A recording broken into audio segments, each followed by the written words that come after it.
Bienvenue sur Africa 24 dans cette nouvelle édition du QG Week-end. Voici les titres de l'actualité. Le gouvernement d'union nationale du Soudan du Sud publie une nouvelle feuille de route. Le mandat de la transition va connaître une prolongation de 2 ans. Les élections initialement prévues en février 2023 sont ajournées à février 2025, fruit d'un consensus politique entre le président Salva Kiir et son rival, le vice-président Riek Machar. La première promotion de l'Institut de formation politique ivoirien portant le nom du défunt Premier ministre Amadou Gon Coulibaly est diplômé depuis le 1er juillet dernier. L'IFP-AGC affiche clairement son ambition, former les futurs leaders de la Côte d'Ivoire. Une entrepreneure ougandaise se donne pour mission de rendre l'information accessible à tous. Une chaîne de télévision en ligne pour les personnes atteintes de surdité a été lancée en avril dernier. Nous verrons que cette initiative est née d'un triste fait divers qui date de 2020.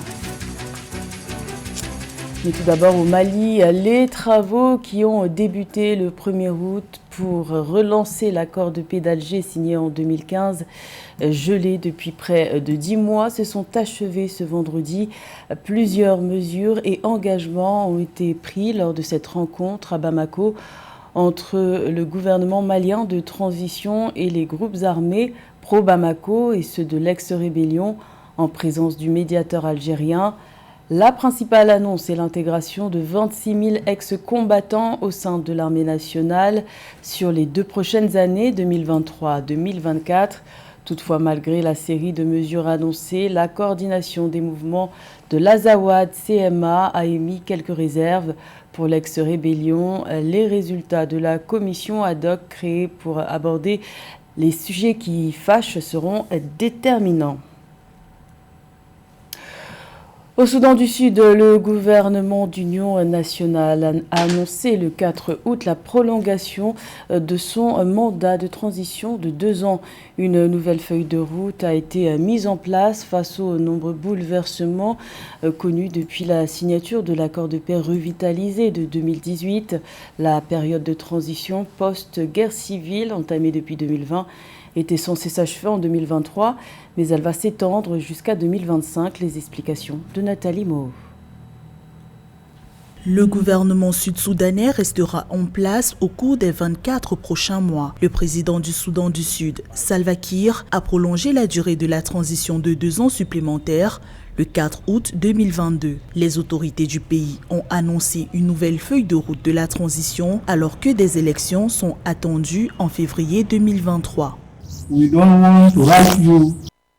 ne voulons pas vous précipiter dans une élection qui nous mènera à la guerre. Par conséquent, nous avons décidé de préparer le terrain au cours des 24 prochains mois pour ouvrir la voie à des élections au Soudan du Sud avec une armée unifiée, une constitution visionnaire et une solide compréhension de notre pays sur lesquels bâtir un gouvernement qui peut mener à bien la guerre contre la pauvreté, l'ignorance et le désespoir. Le processus de paix et de réconciliation subit de nombreux soubresauts depuis la signature de l'accord de paix revitalisé de 2018. Le gouvernement en place n'a pas réussi à implémenter la majorité des points de ce pacte, notamment la formation d'une armée nationale unifiée composée d'ex-combattants des groupes rebelles rivaux du pays. La présente prorogation de la transition a été rejetée par les partenaires au dialogue sud-soudanais. L'accord revitalisé était notre chance de corriger nos erreurs et je ne sous-estime ni ne rejette ce que nous avons déjà réalisé grâce à cet accord. Nous avons stabilisé le pays et établi un cadre pour transformer l'État en construisant des institutions efficaces. Le 5 août 2022, le président Salva Kiir a annoncé dans un communiqué que la prolongation de la transition est le fruit d'un consensus politique avec son principal rival Riek Machar. Il a indiqué que cette mesure n'est pas une manœuvre politique pour son maintien au pouvoir, mais une réponse aux défis posés par la mise en œuvre de l'accord de paix au Soudan du Sud. Également, dans l'actualité, de nouveaux heurts ont éclaté à Tripoli. La capitale libyenne a été le théâtre d'affrontements entre groupes armés dans la nuit de ce vendredi à samedi. Selon plusieurs médias locaux, des combats aux armes lourdes et légères se seraient déroulés dans le quartier d'El Gerbs, dans le sud de la ville. sur fond de chaos politique. Rappelons que le 22 juillet dernier, des combats au cœur de Tripoli avaient fait 16 morts et une cinquantaine de blessés. La Libye est embourbée dans une crise politique amplifiée par l'annulation des élections de décembre 2021. Et depuis mars dernier, 2 gouvernements rivaux se disputent le pouvoir et l'organisation d'élections patine. Le 8 juillet 2022 a marqué les 2 ans jour pour jour de la disparition du Premier ministre ivoirien Amadou Gon Coulibaly. La cérémonie du 2e anniversaire de sa disparition s'est tenue le 1er juillet, date qui a également été choisie pour la remise des diplômes de fin de formation de la première promotion de l'Institut de formation politique qui porte le nom du défunt Premier ministre. L'Institut IFPAGC répond à la volonté de former et d'informer politiquement les citoyens. Plus de détails avec Samantha Saberou Saboubanga. L'insertion socio-professionnelle et la formation des jeunes sont devenus des enjeux mondiaux majeurs. Les risques associés à l'explosion du chômage des jeunes imposent d'agir sans tarder. C'est pourquoi la Côte d'Ivoire, à travers l'Institut de formation politique Amadou Gon Coulibaly, IFPAGC, ambitionne de contribuer à l'émergence de nouvelles générations de leaders préparés à la prise de décisions, notamment politiques. Beaucoup sont des étudiants en fin de formation, maîtrisat, licence. Certains parmi ces jeunes travaillent déjà, ont déjà des opportunités d'insertion. Je pense que la formation qu'ils ont reçue pendant une année renforce leurs capacités et pour ceux qui ne travaillent pas, améliorera leur employabilité. L'Institut de formation politique Amadou Gon Coulibaly propose de formation à la vie politique, de l'histoire politique de la Côte d'Ivoire, de l'animation de débats télévisuels et de la rédaction de discours politiques afin de mieux servir leurs concitoyens. Ils peuvent travailler dans des organisations de la société civile, ils peuvent se mettre à disposition des partis politiques, ils peuvent même travailler dans des organisations internationales, ils peuvent même travailler au sein du secteur privé. Donc c'est un plus que nous leur apportons dans leur quête, pour ceux qui ne travaillent pas, dans leur quête d'une insertion, et ça leur permettra vraiment de mieux se valoriser. En juillet dernier, 94 auditeurs de la première promotion de l'Institut de formation politique Amadou Gon Coulibaly ont reçu leur diplôme de fin de formation lors de la cérémonie de commémoration du 2e anniversaire de la disparition de l'ex-premier ministre Amadou Gon Coulibaly. Un sujet de Samantha Saberou Saboubanga, commentaire Cheikh Omar Kamara. Dans le reste de l'actualité, fin de trêve ce vendredi 5 août en Guinée pour le FNDC. Le Front national pour la défense de la Constitution avait décidé fin juillet, sur la demande de la CEDEAO, de marquer une pause de 7 jours dans ses appels à manifester contre la junte au pouvoir. Une initiative prise suite aux violences qui avaient émaillé la manifestation du 28 juillet où 5 personnes ont perdu la vie. Le bras de fer contre la junte militaire du colonel Mamadi Doumbouya, accusé de vouloir s'installer au pouvoir, reprend donc. Une série d'actions graduelles est annoncée dès la semaine prochaine et un appel à la mobilisation devant la Commission de l'Union européenne à Bruxelles a été lancé par le FNDC pour le 14 août prochain. L'Afrique a aussi son mot à dire sur les changements climatiques à l'approche de la conférence de 2022 sur les changements climatiques COP27 en novembre prochain en Égypte. Les pays du continent ont décidé d'adopter une position commune et pour cause, chaque année, le continent perd entre 7 et 15 milliards de dollars à cause des aléas climatiques. Pourtant, le continent africain n'est responsable que de 3% des émissions mondiales de gaz à effet de serre. Les précisions de Nathalie Moho. L'Afrique a adopté une position commune sur le climat en amont de la tenue de la COP27 à Sharm el-Sheikh en Égypte en novembre 2022. Lors des tables rondes régionales en cours depuis le 30 juillet 2022 sur le continent, les États africains ont présenté leurs priorités aux Nations Unies, mettant l'accent sur le financement de la résilience face aux dommages causés par les changements climatiques. Pour l'Afrique, la charge financière de cette opération devrait revenir aux nations riches fortement polluantes.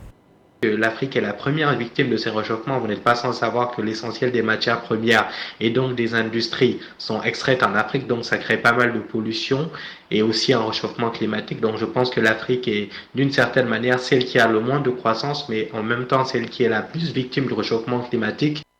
L'Afrique a besoin de temps pour réaliser sa transition écologique. 12 ans, c'est le délai proposé par le directeur de l'environnement durable à la Commission de l'Union africaine, Arsène Nyambé. Le continent a besoin de 3 000 milliards de dollars pour atteindre ses objectifs d'émissions autodéterminés, connus sous le nom de contributions déterminées au niveau national. Le réchauffement climatique augmente de plus en plus. On est à plus de 2-3 degrés de réchauffement climatique en cette période. Donc je pense qu'il faudrait mieux prendre cela en compte afin qu'on ait une transition écologique plus durable et plus rapide surtout. Car l'intérêt de l'Afrique est surtout concilier développement nécessaire pour le pays à une transition écologique qui est indispensable pour les futures générations.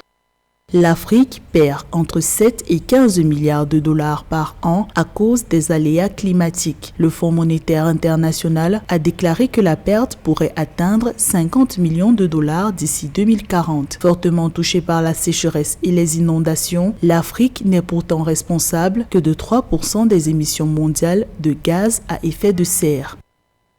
Plus que 2 semaines avant le dialogue national inclusif annoncé au Tchad pour le 20 août, en cette période de transition, les jeunes, qui représentent 70% de la population, veulent jouer un rôle décisif dans la refondation du pays. Et c'est dans ce contexte que l'écrivain Sokota Abakar Halifa a publié en juillet dernier un nouvel ouvrage intitulé « Le Tchad aujourd'hui, défis et devoirs de la jeunesse ». Un appel à la conscience citoyenne. Reportage de notre correspondant au Tchad, Mahamat Ramadan, commentaire Nathalie Mo. En cette période de transition politique, le Tchad a plus que besoin de l'apport positif de sa jeunesse. C'est le constat que fait Sokoto Abakar Halifa dans son ouvrage intitulé « Le Tchad d'aujourd'hui, défis et devoirs de la jeunesse » paru en juillet 2022. L'écrivain estime que le pays n'atteindra son objectif de développement qu'avec la contribution d'une jeunesse patriote, solidaire et éduquée selon les valeurs morales. Il faut que nos parents doivent transmettre à leurs enfants les valeurs moraux, intellectuelles et religieuses. Aujourd'hui, la plupart de nos enfants sont en train de vouloir grandir selon les lois dictées dans la rue. Du matin au soir, ils se trouvent dans la rue, alors que le prophète même nous a dit quelque part, l'être humain a naturellement des organes. Il a un corps et une âme. Le corps, on peut nourrir par la nourriture, mais l'âme, on peut nourrir par le spiritualisme. Dans son ouvrage, l'écrivain Sokoto Abakar Halifa dénonce aussi le fait que les jeunes sont permanemment tentés par les gains faciles et l'achat de conscience en politique pendant cette période décisive de reconstruction nationale. Une situation qui, selon lui, fait la promotion des intérêts personnels au détriment de l'intérêt général. Il recommande aux jeunes de s'armer de l'éducation et de la lecture pour combattre l'ignorance en milieu politique et social. La lecture pourra nous sortir ou pourra nous libérer de la prison de l'ignorance vers le monde des connaissances. Et si la lecture n'est pas importante, Dieu ne dira jamais à notre cher prophète et bien-aimé Mohammed, lis, ikra. Donc la vie de l'homme se trouve dans la lecture. Mais force est de constater, et je déplore même qu'au Tchad, nous avons vraiment un faible lectorat. Nous n'aimons pas la lecture. L'ouvrage « Le Tchad d'aujourd'hui, défis et devoirs de la jeunesse » est une interpellation pour une participation effective des jeunes au processus démocratique et au développement socio-économique du Tchad en cette période d'incertitude. Il plaide pour la pacification du pays et l'utilisation rationnelle des jeunes pour lutter contre l'extrémisme violent. Rendre l'information accessible à tous, c'est la motivation d'une jeune entrepreneure ougandaise qui a lancé en avril dernier une chaîne de télévision en ligne pour les personnes sourdes. L'idée est née d'un triste fait divers. En avril 2020, un homme sourd avait été blessé par balle en Ouganda pour avoir enfreint le couvre-feu pendant la pandémie de Covid-19. Un sujet d'Anthony Atangana. Donner de l'espoir à ceux qui n'en ont pas, tel est l'objectif que s'est fixé Suzanne Muyawa Ananda. Depuis la blessure par balle d'un homme durant le confinement en Ouganda, où ce dernier avait enfreint le couvre-feu du fait de sa surdité, Suzanne s'est vouée corps et âme à l'amélioration des conditions de vie des personnes sourdes. Avec l'aide de son ami, elle a décidé de mettre sur pied Science TV Uganda, une chaîne de télévision en ligne pour les sourds. Le but, inclure les personnes handicapées dans un bulletin régulier d'information. Notre public cible, bien sûr, ce sont les personnes malentendantes, les personnes sourdes, mais nous voulons aussi inclure tout le monde. Tout d'abord, les gens aspirent à apprendre la langue des signes, et Science TV Uganda est une opportunité d'apprendre la langue des signes, car lorsque nous diffusons nos informations, nous nous assurons qu'elles sont accessibles à tous, que vous entendiez ou non. Nous avons des interprètes en langue des signes, et nous nous assurons également que nous avons des sous-titres ou des légendes sur nos nouvelles, donc fondamentalement, tout le monde peut y accéder. Cette nouvelle initiative dont la station a fait sa première émission en avril dernier et qui emploie 8 personnes dont 4 présentateurs sourds émet depuis un studio dans une banlieue de Kampala. Grâce à ce projet, Suzanne et son équipe espèrent informer le grand public mais également valoriser la communication des personnes sourdes. Nous avons des capacités différentes pour comprendre ce qui est dit, mais avec Science TV, le rythme est clair et étant donné que les présentateurs sourds sont ceux qui donnent les informations, nous sommes capables de suivre au bon rythme par rapport aux médias grand public. Mais je pense aussi que c'est une opportunité pour les gens de pouvoir apprendre la langue des signes et aussi de comprendre comment sont traités les problèmes liés à la communication des personnes sourdes. Et pour nous, en tant que personnes sourdes, nous sommes fiers de savoir que nous avons une télévision qui valorise notre langue. Composé d'une population d'environ 45 millions d'habitants, l'Ouganda compte pas moins d'1 million de personnes souffrant d'une gêne auditive et la plupart d'entre elles ont un accès limité aux informations télévisées en raison d'un manque de services en langue des signes sur les chaînes publiques. C'était le journal de la rédaction. Merci de l'avoir suivi. L'information continue sur Africa 24.